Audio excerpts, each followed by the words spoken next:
Selamat datang di Wong Rapa 96. Like, share, subscribe.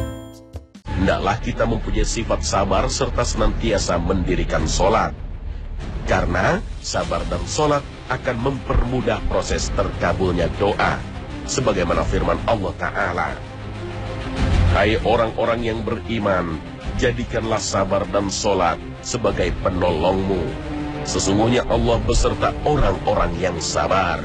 Al-Quran Surah Al-Baqarah ayat 153.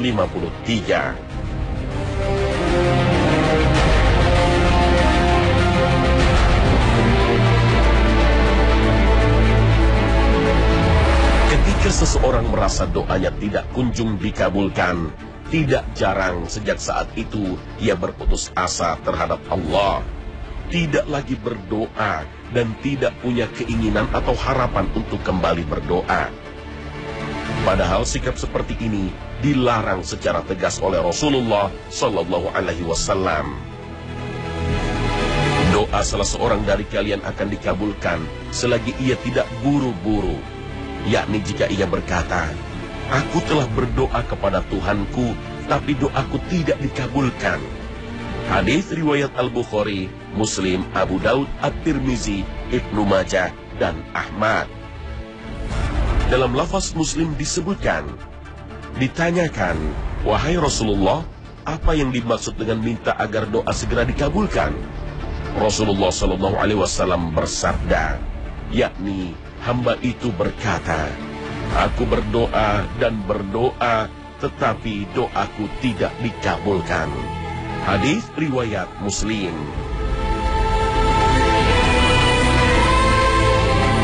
Kita semestinya menyadari bahwa ada banyak sebab mengapa sebuah doa tidak segera dikabulkan oleh Allah Azza wa Jalla.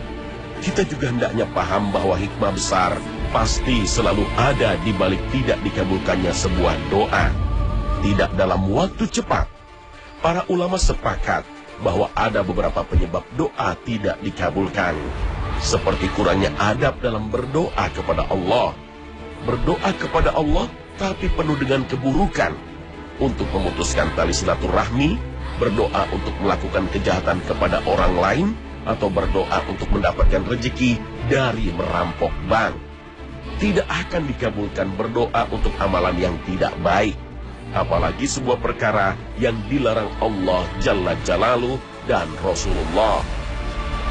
Doa seorang hamba akan selalu dikabulkan selama tidak berdoa untuk sesuatu yang berdosa atau untuk memutus tali silaturahmi. Hadis riwayat Muslim. Karena Allah itu maha baik dan tidak akan menerima kecuali yang baik saja. Bahkan dalam hadis riwayat Imam Al-Tabrani disebutkan bahwa daging yang tumbuh dari barang haram, maka neraka lebih layak menyantapnya. Sesungguhnya Allah itu baik dan tidak menerima kecuali yang baik. Dan Allah memerintahkan kepada orang-orang beriman sebagaimana yang diperintahkan kepada para Rasul. Beliau membaca, "Wahai para Rasul, makanlah dari makanan yang baik-baik dan kerjakanlah amal yang soleh. Sesungguhnya aku maha mengetahui apa yang kamu kerjakan." Dan membaca, "Hai orang-orang yang beriman, makanlah di antara rezeki yang baik-baik yang kami berikan kepadamu." Kemudian beliau menyebutkan seseorang yang bepergian jauh, kucel dan acak-acakan, menengadahkan kedua tangannya ke langit dan berkata, "Ya Rab, Ya Rab." Sedangkan makanannya haram, minumannya haram, pakaiannya haram, dan memakan barang yang haram, bagaimana mungkin akan dikabulkan? Hadis riwayat Muslim.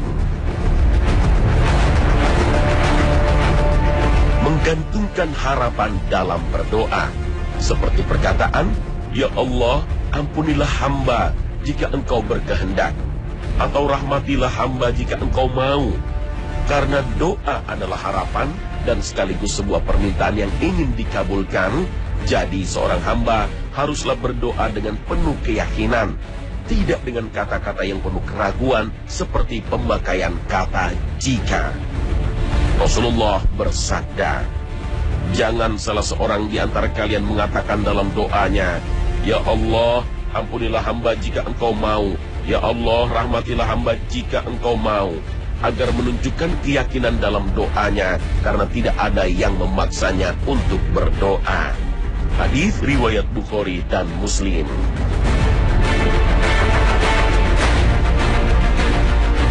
Di lokasi ini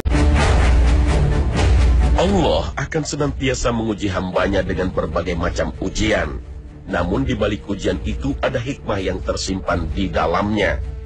Ketika Allah sedang menguji dan hambanya itu mau bersabar dan tetap berprasangka baik kepada Allah, maka Allah akan mengangkat derajat hamba tersebut di sisi terbaik. Allah tidak akan menguji hambanya dengan kesusahan saja. Akan tetapi, Allah juga menguji hambanya dengan berbagai macam kesenangan. Setiap yang bernyawa akan merasakan mati. Kami akan menguji kamu dengan keburukan dan kebaikan sebagai ujian yang sebenar-benarnya. Dan hanya kepada kamilah kamu akan dikembalikan. Al-Quran, Surah Al-Anbiya, ayat 35. Dan ingatlah, satu sifat buruk manusia adalah cepat berkeluh kesah pada suatu keadaan. Ketika mendapatkan nikmat, manusia akan selalu merasa kurang. Sementara jika musibah tiba, ia berputus asa. Sungguh manusia diciptakan bersifat suka mengeluh. Apabila dia ditimpa kesusahan, dia berkeluh kesah. Dan apabila dia mendapat kebaikan harta, dia menjadi kikir. Al-Quran Surah Al-Ma'arij ayat 19. Padahal inilah bukti kasih sayang Allah kepada hambanya. Jangan bayangkan seperti apa bentuk kasih sayang Allah, kecuali hanya Allah sendiri yang mengetahui. Bisa dalam bentuk harta kekayaan, kesehatan hingga hari tua, anak cucu yang berhasil dalam kehidupan, atau kasih sayang Allah berwujud ujian. Allah akan senantiasa menguji hambanya dengan berbagai macam ujian. Apabila hamba tersebut mampu bersabar dan tetap berprasangka baik kepada Allah, maka Allah akan menempatkan dia pada derajat yang tinggi dan sekaligus akan menghapus kesalahan-kesalahan hambanya yang mau bersabar. Sebagaimana yang telah dijelaskan Rasulullah SAW dalam hadisnya. Bagi setiap muslim yang cerdas, sejatinya kita butuh penghapus dosa. Karena manusia tak lepas dari kesalahan dan dosa, maka kita butuh amalan untuk menghapus dosa. Disinilah kasih sayang Allah berwujud dalam bentuk ujian kehidupan. Ujian yang akan senantiasa menghapus dosa dan kesalahan hamba-hambanya yang bersabar dan tetap berprasangka baik kepada Allah. Yang memasrahkan hidup matinya hanya untuk Allah. Yang sadar bahwa diri ini adalah sepenuhnya milik Allah. Tidak ada yang lebih berhak di dunia ini kecuali Allah yang menguasai segala kebenaran. Ketahuilah bahwa apa yang kita punya semuanya adalah milik Allah dan akan kembali kepadanya. Dan kami pasti akan menguji kamu dengan sedikit ketakutan, kelaparan, kekurangan harta, jiwa, dan buah-buahan. Dan sampaikanlah berita gembira kepada orang-orang yang sabar, yaitu orang-orang yang apabila ditimpa musibah, mereka berkata, Inna lillahi wa inna ilaihi raji'un. Sesungguhnya kami milik Allah dan kepadanyalah kami kembali. Al-Quran Surah Al-Baqarah ayat 155 hingga 156.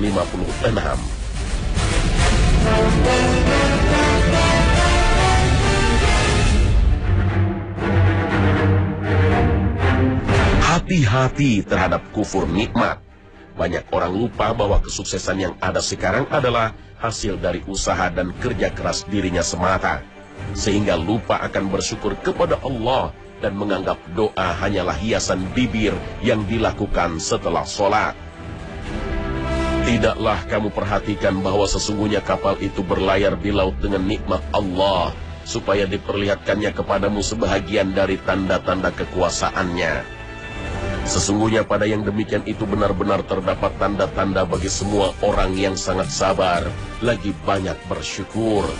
Dan apabila mereka dilamun ombak yang besar seperti gunung, mereka menyeru Allah dengan memurnikan ketaatan kepadanya.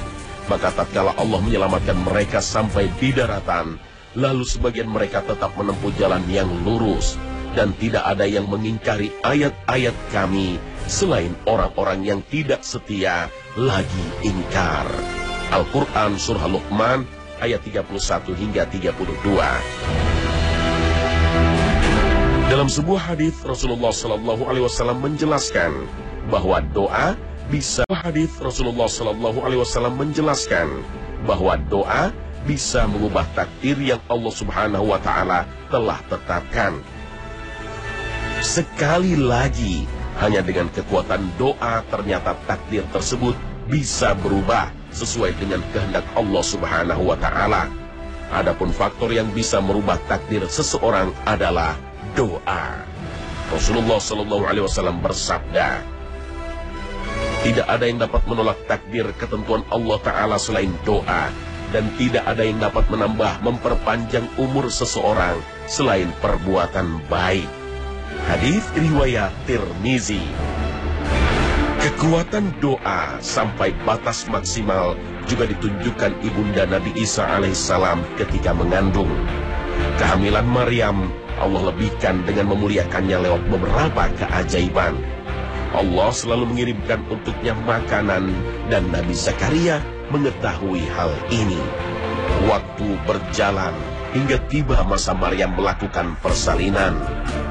Dia menjauh dari keluarga Zakaria, berjalan menyembunyikan seorang diri bersama kesuciannya.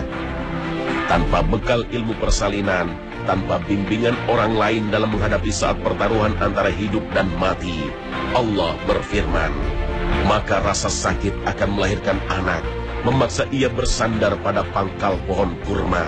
Dia berkata, aduhai, alangkah baiknya aku mati sebelum ini, dan aku menjadi barang yang tidak berarti lagi dilupakan.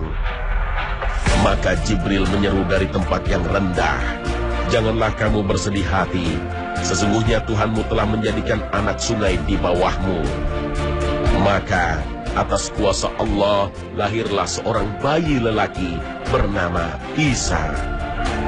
Lalu Allah menunjukkan Maryam makanan dan minuman untuk keduanya. Dan goyangkanlah pangkal pohon kurma itu ke arahmu. Niscaya pohon itu akan menggugurkan buah kurma yang matang kepadamu. Al-Quran Surah Maryam ayat 25. Demikianlah, hanya orang yang tetap berharap kepada Allah saja yang dapat bertahan menjalani kehidupan di dunia, sekalipun pahitnya takdir yang mereka jalani. Mereka akan senantiasa menanamkan dalam dirinya bahwa jika mereka memohon kepada Allah dalam keadaan apapun, maka derita dan kesulitan yang mereka hadapi sangat mungkin berakhir dan bahkan berubah. Berdoalah kepadaku, niscaya akan kuperkenankan bagimu. Sesungguhnya orang-orang yang menyombongkan diri dari menyembahku akan masuk neraka jahanam dalam keadaan hina dina. Al-Quran Surah Al-Mu'minun ayat 60.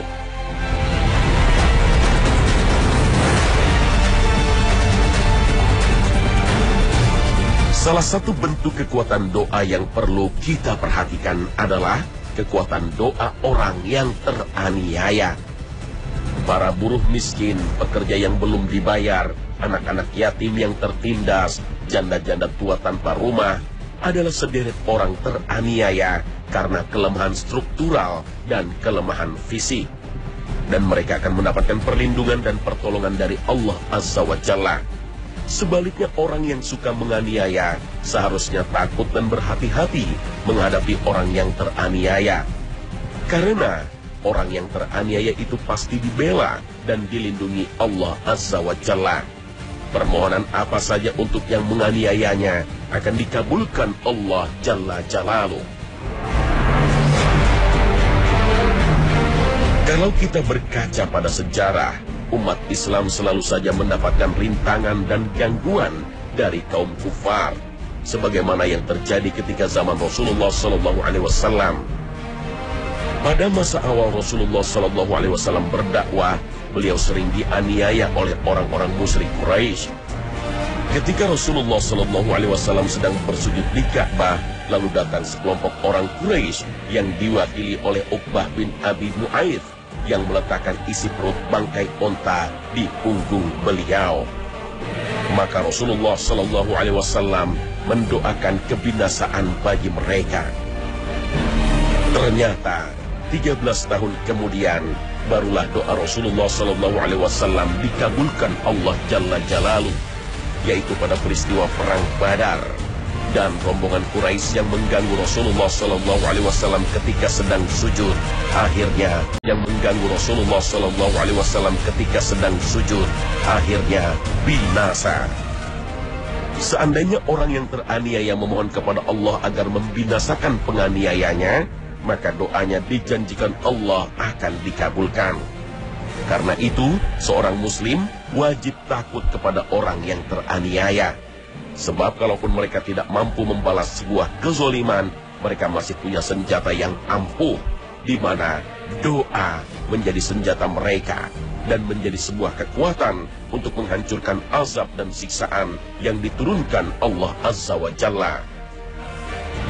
Allah tidak akan membiarkan orang yang teraniaya terus-menerus berada dalam penderitaan akibat perbuatan buruk orang yang zalim. Allah Azza wa Jalla akan mengabulkan doanya dan mengembalikan hak-haknya yang telah dirampas. Sementara orang yang menganiaya akan mendapatkan laknat Allah berupa siksaan yang mengenaskan. Dan janganlah sekali-kali kamu Muhammad mengira bahwa Allah lalai dari apa yang diperbuat oleh orang-orang yang zalim. Sesungguhnya Allah memberi tangguh kepada mereka sampai hari yang pada waktu itu mata mereka terbelalak. Al-Quran Surah Ibrahim ayat 42. Dan Allah berfirman, demi kemuliaanku, aku akan menolongmu wahai hamba yang terzalimi, sekalipun tidak segera. Hadits riwayat Tirmizi. Pada dasarnya, dibolehkan bagi orang yang dizolimi untuk membela dirinya. Salah satu bentuknya adalah dengan mendoakan keburukan terhadap yang menzoliminya. Sebagaimana firman Allah Azza wa Jalla, Allah tidak menyukai ucapan buruk yang diucapkan dengan terang, kecuali oleh orang yang dianiaya. Allah adalah maha mendengar, lagi maha mengetahui. Al-Quran Surah An-Nisa ayat 148. Ibnu Abbas berkata dalam tafsir Ibnu Katsir, Allah tidak suka seseorang mendoakan keburukan untuk yang lain, kecuali ia dalam keadaan dizolimi. Allah memberikan keringanan terhadapnya untuk mendoakan keburukan atas orang yang menzoliminya. Dan itu dikhususkan bagi orang yang dizolimi atau dianiaya. Sebagaimana firman Allah Azza wa Jalla, dan sesungguhnya orang-orang yang membela diri sesudah teraniaya, tidak ada satu dosa pun atas mereka. Al-Quran Surah Asy-Syura ayat 41. Terima kasih telah menonton. Like, share, subscribe.